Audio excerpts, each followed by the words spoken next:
Hello, everyone. Good afternoon. It's 1000 Marriage Questions, and I think I've screwed up a bunch of stuff. Everything is different on my screen, and I don't know how to fix it. So hopefully we are live on Facebook in 3 places, on my page, on the Brad Tassell page, and also on YouTube. There was just a ding-dong in the background that I don't understand. But we're going to do the show. That was Donna talking from space. So we're going to do the show anyway. Welcome. So I'm a little melancholy this week. Speaking of marriage things, we've had the daughter is at college. We dropped her off at the dorm on Sunday and Monday. It was very stressful, but it was also fun and cathartic. But as all parents who are empty nesters know, it is a tough time because they're going away. You've spent a lot of times together, and good and bad and up and down, but they've always kind of been there. And it's really stressful for my wife and I. Now it's harder on my daughter because she's 9, but sorry, Joe. That's the joke. Okay, no, my daughter is 18. She's at Indiana University, and you worry that they're not going to make enough friends. And they're not going to have the exciting time that you had. My wife and I both went to Indiana University, and we remember our time there so amazingly fondly.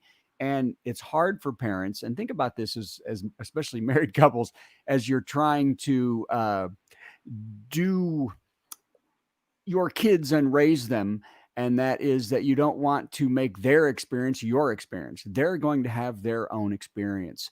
And even with COVID, we were looking at this saying that my daughter, she's going to have a tremendous experience that she will have for her for the rest of her life. And then she can make her kids' lives miserable. Okay, let's start the show. 1000 Questions is an entertaining discussion of marriage. We aren't telling you to do or feel or change anything about your life. Really, just listen and enjoy. And if you need real help, find a professional for your specific problem. We don't know you. How could we speak to your deal? Okay, have fun.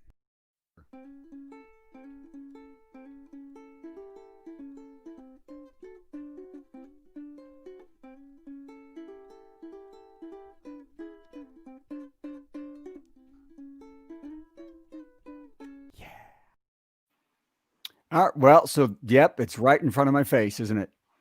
Hi, Donna and Joe. Like this. I'm going to get rid of that overlay and not have it. So we're live with me, and it's this show. Let's get rid of that. Nope, it didn't do it. It didn't go away. Okay, there it is. Yeah. Now it's gone. Now we see that beautiful face. Thank you. Joe Dunkel told me that he can see and hear us. So, okay, we're back from our big break. Donna Wilburn, how are you? How was your vacation? Oh, it was lovely. Off the grid, no Wi-Fi. You don't realize how much you love it until it's happening. I had a little withdrawals, I have to admit. But then once I got through that, everything was great. But I want to go where Joe's at, like that beachy thing. He's laying on the beach doing the podcast. It's great. Joe Marlotti, you are in where do you know where that picture is, or did you just pull it off? I think this is Grand Turk. No. Yeah. There's nowhere that looks like that in Grand Turk. Yeah, that's right up when you get off the boat and you take a right. Come on, Brad. You've been there? No. Well, no, when you take a right, it's all chairs and Yeah. No, they're right in front of Grand. The chairs are right in front. Hey people, how you doing? They're all just Jack Shack is up the road a bit. Yeah. No, there is nothing in Grand Turk that looks like. I don't see one emaciated donkey or horse. So yeah, you've been going to the wrong places in Grand Turk, and I don't know about you. So you're holding a bottle of water. A donkey will bite you to get the water from you in Grand Turk. So emaciated donkeys. That's very accurate, if truth be known. Yeah. So you guys are much older than I am, and your kids have all left. How did that go when your kids left? I was fine. But I'm really busy. I don't do the board thing. I'm really busy, kept myself busy, and found strategic ways to get them back home, like bribe them with food because they don't like not seeing them. But mine didn't go away to college. Like mine are still in the same state. So it's not like they're far away. I didn't have that experience where they were out of state. And I'm very attached to my kids. I don't think I'd like it so much. Yeah. Joe Yeah, took. our oldest went away like about 20 minutes away, and into the dorm, the whole deal. And she didn't want to see us much, so she wanted it to be like it was in a different state. And then the youngest is her birthday is tomorrow. Actually, she'll be 22, Happy and birthday. she still lives with us. So Oh. if you can help me get a scholarship for her, we'd love to have her. You're ready for her to move into a dorm She needs to somewhere, go. no matter She where it needs is. to go. So now she didn't live with us basically the last 2 years because she went to a university for high school, but it was this university. It was Right. Western. She was here. We went and got her for piano every Monday.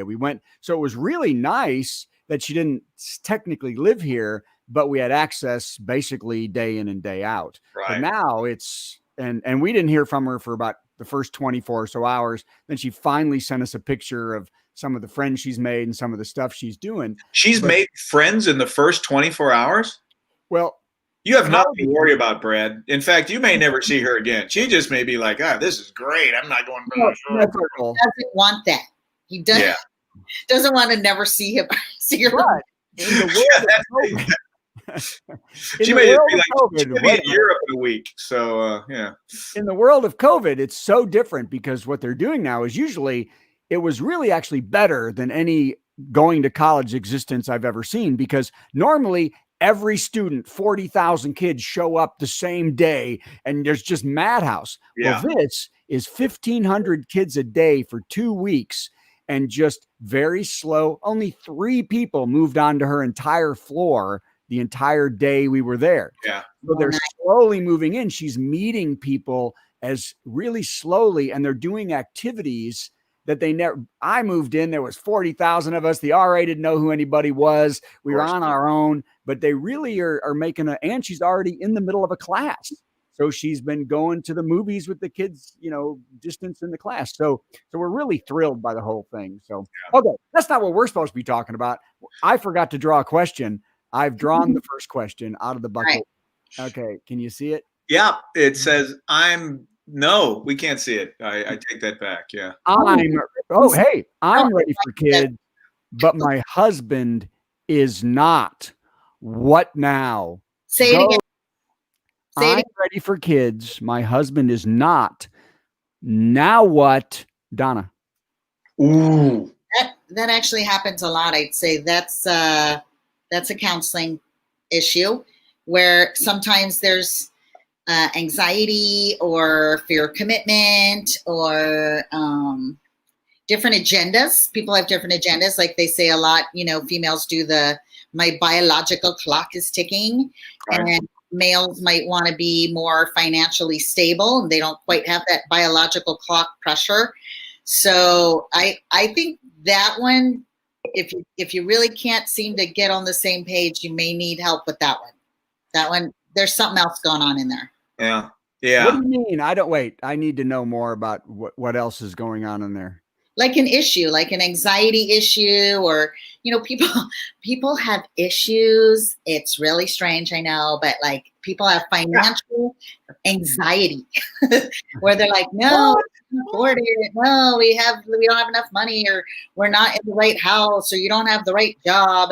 So there's a lot of anxiety and pressure that people put on themselves when they're thinking of having children. And then there's, people who don't think twice and seem to have children just all over the place. So the people who take it really seriously, they tend to have some anxiety issues about it. And that could interfere with their ability to feel comfortable saying, now's the time. Joe? I would definitely defer to Donna on this one because she's a professional. I personally can't see how you would marry somebody and not discuss this prior.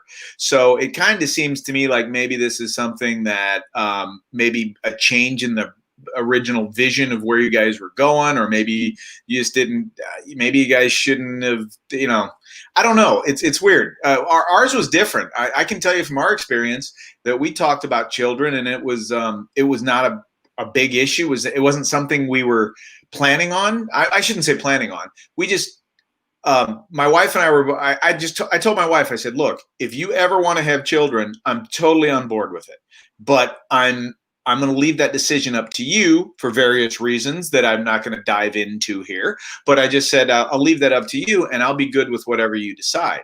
And so that's how we went with it. But if she would have said, I'm ready to have children, and then me go, I wasn't, then that might have caused a problem. I can see how that would cause a problem. Now, I say this, and that is the question is, now what? And now what is, hey, suddenly I'm not on the pill. Oh, yeah. They love it when you don't call them and surprise them. Yeah. Good strategy. I don't know what happened. People just get pregnant. That's what happened. No, I guess that's a better issue than having to say, than having the next pulled out of the hat. And the next question is, my wife's pregnant. We weren't planning on it. Now what do we do? That's right. Now what? So also, let me say this back to Joe and saying that you should have talked about this when you got married. The problem is a lot of women don't do this. They think, all right, and they'll just get married. And then this guy is Mr. Cavalier and he doesn't want to have kids. No. Oh, There's no. One woman that's marrying a guy without knowing his point of view about kids. But the thing is, a lot of women don't believe him. Yes. Okay. Yes. I would refer to that. Be like, yeah, no, I don't want kids. Yeah, no, I'm good with that. I don't need to have any. And they'll be like, yeah, right, sure. Okay, sure, no kids. Again, then later, a basis. But they talk. Dishonesty is always a good basis for a strong wedding, a strong family relationship and marriage. Yeah. So I call it advertising. My wife and I, here's what we did. We got married and neither of us wanted kids right away. And we talked about that, about when. And then I said to her, I said, okay, here's what we're going to do. Neither of us want kids, but we're going to have kids someday. When we have $100,000 in the bank and we have a paid off house, we have to have a child. If that happens, we have to have a child. And it never happened and we got pregnant and we're still broke. Okay. Yeah. That's called reality. Yeah. The best laid plans. Mine was we weren't even married yet, and I'm like, I'm pregnant. Oh, there we go. Tramp. Like yeah, that's great. Yeah. And he's a tramp. That's very good. That's good. Weren't even married yet. So you got pregnant to get him to hold on. No, it's just kind of like I was lazy to get my birth control refilled, and just lazy. Really is how it happened. I thought you were lazy. You were just laying there. You said, "Oh, go ahead." Go ahead. I procrastinate. Just do it. I'm tired. I personally think if you're to me this attitude of whatever. Yeah. Well, if you're gonna like have sex, I think children should be something you should consider anyway. That's just me. Yeah, I mean, that's where they come from, right? I'm pretty sure about that. Yeah. No? Seems to happen. I'm sure it was in there somewhere. Yeah. All right. Are you ready? Oh my God. I just pulled this out. So whoever put the 4 people that just put this emoji. So it's going to get worse. Oh boy. Here we go. Can't read it. Vibrator. Okay. That's the only word I got out of that. Right. Is the vibrator for the wife or can it be used on the man too? Joe, you take this one. What? Wait, what? Wait, why? What? This is deferred to what Joe says. Go ahead, Joe. I don't have a whole lot of experience with this, so liar. I don't. In your eye, you did that liar. There's no. I don't. There's not a. We don't have a whole lot of marital. We don't have like a marital aid closet here at the Marlotti household, and that I know of. And I just don't know if that'd be something I'd be interested in. Although I am thinking of an old. I think it was a Bobby Slayton joke about asking his wife if he could try it and didn't work out well. But anyway, I guess it could be for both. I think if you're going to use, hey, the more the merrier, if you're going to use marital aids, let's both get involved. That's what I say. You can use whatever you want. Yeah. Use whatever you want. There's no label on it said not for men, do not touch this. It definitely doesn't say that. It definitely doesn't say that at all. Yeah. So there are areas on a male that, when stimulated with a vibrator, can experience quite intense pleasure. Oh, what's that? Where's that? Secret area. I'm not telling you.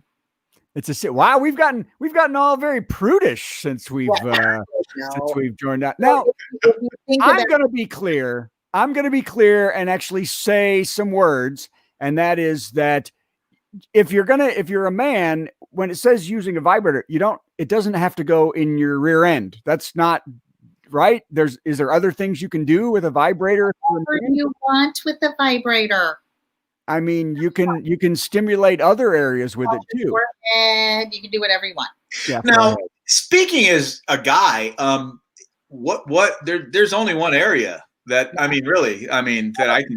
needs stimulation for, Well, yeah. When they do, hold on, when they do operations to male to female or female to male, it's the same body parts, just in different rearrangements. That's true. So the body parts that are stimulated on a female, differently rearranged, can also be stimulated on a male. Is that why I get excited? No, I'll be quiet there. All right, go ahead. So you're. You gave me the COVID. I'm not saying that. Yeah, and I think you're probably right about that. And you're right. It could probably help. I mean, it's just a sensation, right, Donna? I mean, it's just a different sensation. That's what that's what vibration is. Which is why I get a little excited and want my wife to play a kazoo whenever we have sex. So I guess that's the same thing. Where exactly is she? And where is she? Yeah. Where's she putting it? It's a vibration on your body. Close. She plays a very patriotic song, so I just want. Oh, that's nice. You want that upbeat. Yeah. I'm proud to be an American, or at least I know I'm free. Like, woohoo! I was actually hailed to the chief. And the wife in me. But let me say this on this, and that is that there are other, because you said, Joe, one area to be stimulated is. That was a joke. I know it was a joke, because I know your erroneous zones are many and varied, but because I'm thinking about a specific thing, like if you have a vibrator and you're a guy, where they are the one part, but then down below that part, there's a part that I don't know.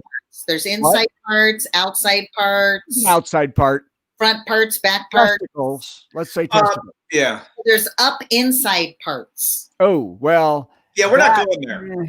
No? Yeah, there are, and I'm sure some people really want that stimulated, but from my last exam, I'm thinking I'm not so much, but I'm all for you if you want that. That is great. And so the answer to the question is use whatever the hell you want. Use separate. If you're going to do that. Consent. Yeah. As long as there's consent, you're good. That's true. That's true. Ask her first. If that's like her special friend, then make sure that you get permission. Before you fall in love with it too. That could be. Sharing in that is not necessarily caring. That's probably not good. Different one. Yeah. As long as you sanitize. Yeah. Like the meat cutting board and the vegetable cutting board, and you don't really mix and match things. Yeah, we shouldn't bring knives into this. Let's stick with the vibrator thing. It's getting a little Lorena Bobbitt right now. So yeah, I'm getting a little tense. It can happen. I told my husband it can happen. Every woman's potential. Okay. Let's move on from this because it's getting a little scary. Where are we? Oh my God. All right, here we go. Hey, you know what? I'm going to say that more men say this, and this is a man asking this question, than women. Is the paperwork and rings necessary, or is just common law fine? So not getting actually married, just living together and saying you're married. Well, come on, it's the symbolism, it's the event, it's you're memorializing the event, you're making it. I think that's part of the deal. It's a ritual, and I think it goes back to all that, and it's like just signing a piece of paper. I mean, what's that? That's like buying a car, which not so fun. Can be a nice purchase actually, but it's not the same. I mean, yeah, there's so much more. I understand that rings are expensive. I understand paying for maybe that's what it is, Brad. Maybe we're cutting right to it, guys. It's a financial question when you get right down to it. I think it's a pressure question because guys tend to feel pressure, but I'm going to tell you this. You don't want the rings, you don't want the ceremony, then don't ever ask for a present, a birthday present, a Christmas present. Don't ever ask to celebrate anything. You don't want to celebrate, don't celebrate. That's fine. You both have to agree, though. You can't be like in a relationship like that. But if someone's like, oh, I want birthday presents, I want Christmas presents, like I want things, I just don't want to do that. I'm like, yeah, that's not cool. That's not cool. But what I think we're talking about here is a dude that she's like, we need to get married. And he's like, no, baby, this is like the 70s. We can just live together and we don't need a piece of paper that says we're one because we're one with nature and God. So in my heart, we're married, but we don't have to get really married. I think he means he doesn't necessarily mean a physical ring. He means signing the marriage papers that the state and the government recognizes. Oh, is that what you're reading into that? Because I didn't get that at all. I thought it was just more of a like, hey, why do we have to spend money on all this stuff when we can just go to the court and sign it and be married? A guy doesn't want to be responsible. He doesn't want to do the responsible thing. He would rather like, yeah, no, I don't want to all that stuff. I just want to like play around, Well, I think he's being very fiscally responsible there, Donna. They're going to start off with a lot more money than we did. $50 ring. I have a $50 ring. It's not the price of the ring. 50. Okay? Yeah. It's a symbol, like you guys were saying, it's a symbol. But this person who wrote the question, and it's not uncommon. I hear it a lot. It's almost like they don't want the commitment, the evidence of commitment. They don't want the pressure that goes with it, the responsibility that goes with it. And if the kind of person that you're hooking up with is someone who doesn't take responsibility and commitment seriously, probably shouldn't be marrying them anyway. They want an out. Yeah. You think? Yes. Well, okay. And here's the thing. Here's the thing about this. And I tell this to all women. That's why, again, I hate to stereotype, but it's usually women who want to get married and the guys trying to stay fast and loose with the fast and the fun. Yeah. So Joe Dunkel just said it's a tax deduction, by the way. But the point is, you should not be commingling your lives and money and everything like that until you are married, because that protects everybody. Yes. Then, because some people, like the guy's like, hey, I got a lot of debts and we're going to be kind of married. And in theory, hey, baby, you got the good job. Why don't you pay off my stuff? And then as soon as his stuff's paid off or he gets through medical school, he is on his way. I don't think this guy is going to medical school. That would be a commitment. Yeah, that's it. There you go. He's shirking commitment for that. He's definitely not going to be a doctor. With a secure job, probably doesn't have a secure place to live. But now, wait a minute. Now you guys are passing a lot of judgment on a guy who was just kind enough to ask you a question. I know. And he's very concerned about it. And I think we're both telling him, buy the ring. This is about judging and not being nice, okay? Like, get with the programming. Yeah. Common law is not a thing. Yeah. You know what I mean? Now remember, it's only 2 months' salary. That's right. For the ring. For the ring, which makes me wonder what your husband was doing on that $50 ring, Donna. So, by the way, Joe Dunkel says that they lost their rings in the first year, that they haven't had rings for 50 years. Yeah. So at 50th anniversary, he bought her another cheap ring. Okay. So, the ring is important just because it's, like you said, it's a symbol. It doesn't have to be anything nice. It just has to be, this is me and this is you and this is how we're linked together. And it is a symbol. It's a never-ending loop that means you guys are joining. And you have a never-ending relationship. I mean, come on, people. Oh. Now, I will say this, Stu Bronson, who, are you an attorney, Stu? Says common law is still a thing in Texas. No, I didn't say that in some states, if you're together 7 years, there's some sort of common law. Yeah. But when you truly get married, then everything is put together in writing so that when you try to dissolve it, it's a lot harder to dissolve. When common law still, when you walk out, there's a bigger fight. So right. Yeah. Oh my God, what am I drawing today? Okay, this is. Oh, by the way, before I do that, I have to play 2 commercials. Is that okay? Sorry. Commercial time.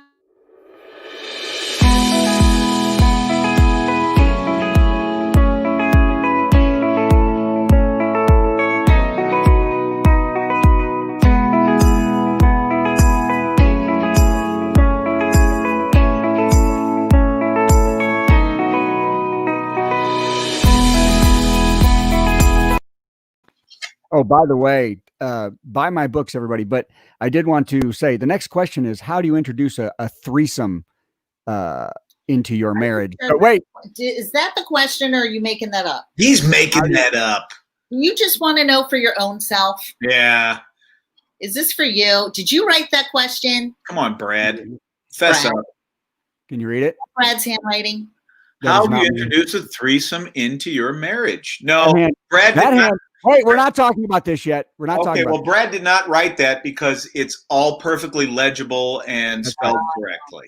Okay, so before we do that, though, we're introducing something this week that is very exciting to me and Steve Goody, who's another comedian.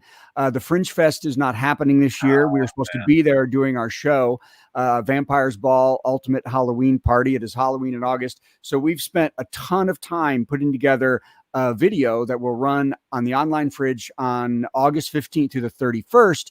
And here is a preview of our video.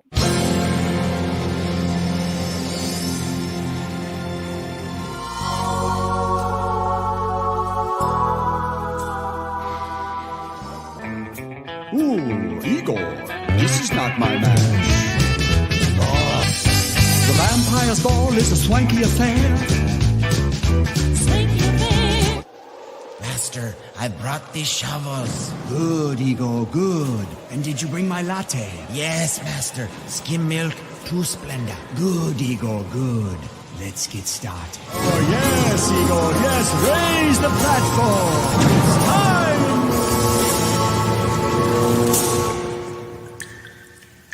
Well, we're hiding from ghosts. We're hiding from ghosts. Oh man, I think we're toast. We're hiding from ghosts. Come inside.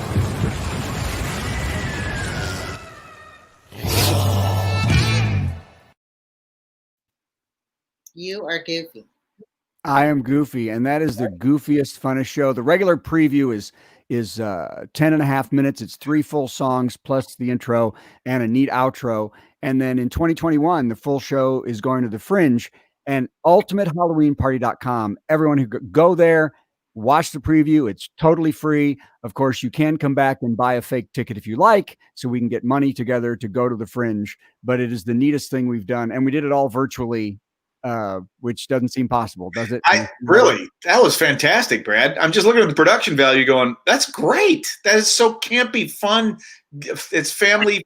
That's great. That's fantastic. Brad's costumes and characters. Yeah. And Steve Goody is just a magician. He is a magician. Steve's very good. Yeah. And no, with video, and he is incredible. So, okay. And on that note, oh, by the way, Stu said that actually in Texas, that he said that you actually, after a certain amount of time, are married. It's a legal marriage. I like how he said that you better not visit Texas or you're going to end up being married accidentally. Accidentally. You're going to truly and shot. And shot. Oh, yes. And killed. It's going to be great. Texas is great. Yeah. Texas, nothing better. Here, I got this too. Here. There's Joe Marlotti. Go if you want to talk to Joe Marlotti. Okay, so let's talk about the threesome thing. How do you introduce a threesome into your marriage? And no, let me say this clearly before we do this. I would be scared to death, and always have been, of any 3 people. First of all, I can't do well with the one. So what? I'm going to disappoint 2 at the same time? Nice. Well done. Just the vibrator alone is 3 enough for me, right? So, Donna, how do they introduce the threesome? Oh, you better gently get that subject up. It's not, hey, what do you think about a threesome today? Because you're going to get punched in the face. So it would be like, hey, Bob and Mary have an open relationship, or they tend to, and looking for the expression. It's either like, oh no, or it's like, maybe that's the idea. So you want to assess before you bring it up. You want to assess their point of view about that topic. Yeah, I think that's something you better know each other pretty well before you just to bring that into the mix. And you also, I would like to say, if you are the one who is saying, hey, listen, I'm thinking about maybe bringing another person into this, then I think you have to be fully prepared for your husband or wife to say, okay, great idea. My turn next. Yeah. So, yeah. I get to pick. Yeah. So if you're a guy and you're thinking, hey, this would be great to sleep with two ladies, fine. But what if your wife is like, hey, it'd be great to sleep with two guys? Yeah, The Rock is in town. So yeah, exactly. Now, and, he's the one guy I would sleep with. But seriously. Yeah, actually, if it was The Rock, I'm in. Yeah, I'm in. I'm in for that. Yeah, we're ready. Dwayne. Come on in, Dwayne. Call us. Come on in, Dwayne. In fact, just you, me, and Joe. Love Dwayne. Just you and Joe. You, me, and Joe. Last year. Yeah, that's a weird one. That's how do you introduce? You'd have to talk that out with your partner, and you'd have to know that. I mean, okay. You need guidelines, and you'll need what's okay, not okay, and it has to be really clear. A safe word. This is a sensitive topic, and it can get ugly fast. So you really do need some guidelines and all. But like I said, I think you need to bring it up vicariously before actually about your relationship. You need to kind of gauge where they're at regarding the whole topic. Let me say this first. 97% of the time, just don't do it. It's not going to turn out how you think. No. It's going to end badly in the long run. Brad. Yeah, no, you just calm down, Donna. No, you calm down. I listen to you. You listen to me. It is. No, it is very, very common. No. I didn't say it wasn't common. I'm saying, though, even when it's common, it doesn't usually work out that great in the long run. So I know people. Calm down. People too. I actually know people too. I'm going to shut you down here a second. Just you listen. No. So if you're going to do it,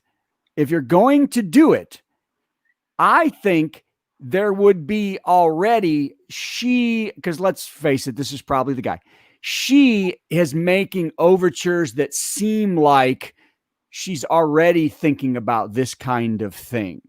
Because I think with most women living a normal life, stuff like that, they're not even thinking about this kind of stuff. And you bring it up, it's not going to be something they're going to entertain. But if there are already signals, I think there should be signals already. Then if you want to start bringing it up, you should. You live under a rock somewhere. I live under a rock. Okay. So anyway, you're right. I want to stay away from the creepy people that you deal with every day in your home. There's a lot of them out there, and a lot of them are women. Yeah. A lot of them are women wanting to spice things up. Mm-hmm. Well, that's because their guy is bad at it. Okay. So are you ready? You're like, your mind is like this now. Yeah. You're such a guy. Such a prude, Brad. Yeah, Brad. So Joe, who you adding? You adding a guy or a girl into your? No, there's nothing. I wouldn't do it for the same reason that you don't let somebody. How am I supposed to say this? I'm looking for an analogy here, and it's not coming. Which is a bad term. But I'm saying, it's like one of these deals where you don't loan people a prized possession because you may never get it back. It's kind of like that way. You're kind of like taking your relationship and you're kind of giving it to someone else, and all of a sudden they might hijack that relationship. So it's I don't know. By the way, Julia Highway says Donna is correct, but that's because she's the professional. Okay, so here we go. Okay. Yes. Joe and I are here just because we look good. Are you ready? Everybody out there listening right now, and we'll listen. Here's the questions. These are questions. Boy, this is really a charged show. It's questions about sex. People vibrators and threesomes. Bring it on. It gets worse right now. Oh boy. People have different views on kinks, desires, porn habits, and libidos. here's what you should know about your partner. Number one, and if you know all these things, you may know if they want a threesome. Number one, what does good sex look like for your partner? So what is mine would be, somebody else. No, just kidding. So Joe, what is you need to know for your partner what is good sex for them? That's right. What does it look like? So exactly. So so can you then, asking and figuring out what they want, can you then verbalize what good sex for them is? Joe? Yeah, my wife's not really good at verbalizing that kind of thing. So it's pretty much trial and error. There's a lot of things. We've tried a lot of things that have been some of them just didn't go well. But then all of a sudden when you hit the thing, you hit the right button, you want to make sure that you write that down in the journal. That's right. Or video it. Yeah, exactly. Wait, what? Joe has a sex journal with instructions in it. I do not, but I do remember all of the things that seem to have worked. Both of them. Both things. Yeah, we're pretty experienced. Yeah. Yeah, you got two now. Two kids. We're at 1.5 at this time. The half one we're still working on. We're gonna reconvene. So Donna, do you know what good sex looks like for your partner? I believe I do, because he is a guy and they do. That's a hard one right there. Yeah, I was going to say that. Here's what it looks like to us. Oh, okay. Well, that was good. And enjoy it. Yeah. That's okay. Seems to this is right along with where we're going today. Does your partner enjoy using sex toys? You should know this. No, you're supposed to answer it. Everybody answer that at home. I'd say, answer it in your head, but you should know that. Yeah. And before you answer this, mind you, this is on the internet for your kids to see. So go ahead. Next. How does your partner feel about watching porn? You should know that. You should know that. You should definitely know that. I know how my partner feels about me watching porn. So that's, You say you don't know how you feel about you watching porn? Who, me? Yes. No, I said, I know how she feels about me watching porn. Yes, yes. And that would be, why are you doing that? So that also then tells us how she basically feels about it. So that question should be, you should know how they feel about watching porn and how they feel about you watching porn. Yeah. I do a joke in my act about, and it's anyway, the joke is real simple about how I took my wife to a strip club thinking that might get her excited. And I said, boy, did that backfire, because within 5 minutes, she was like, this is disgusting. We're never having sex again. And I was like, what do you mean again? So what were you saying? What do you mean? Donna enjoyed that. That's a little bit in your eye. That's nice. I own it now. So let me say this, porn-wise is, I think I could tell you our visions of porn is, I don't like most porn only because it's kind of, I don't know, if women are in charge and if I thought they were enjoying it and thought it was great, I would be more into it. But it seems like the guys are having too much fun, and I don't like that. And my wife is like, porn. Yeah. If you want to kind of know, if you want to break like any type of porn habit, just videotape yourselves having sex and look at that later, and then okay, I'm done looking at that. Let's never watch that stuff again. Okay. On that note, we're going to stop these questions. We might bring this back. There's 4 more. We might do them next week. So go find, I got to go find my banners before we finish this up. Yes. Go find Donna Wilburn. It's right there. redrockcounseling.com. Go find professional comedian Joe Marlotti and give us a show. Somebody out there wants comedy, and we want to do it. And it's just I know COVID's tough, but we'll separate from you. We'll do it online. Please, God. Also, you're like, we need a job. Please, anything. And go to ultimatehalloweenparty.com and check that out, because it is truly the most fun in the world. Thank you guys very much. We'll see you next week.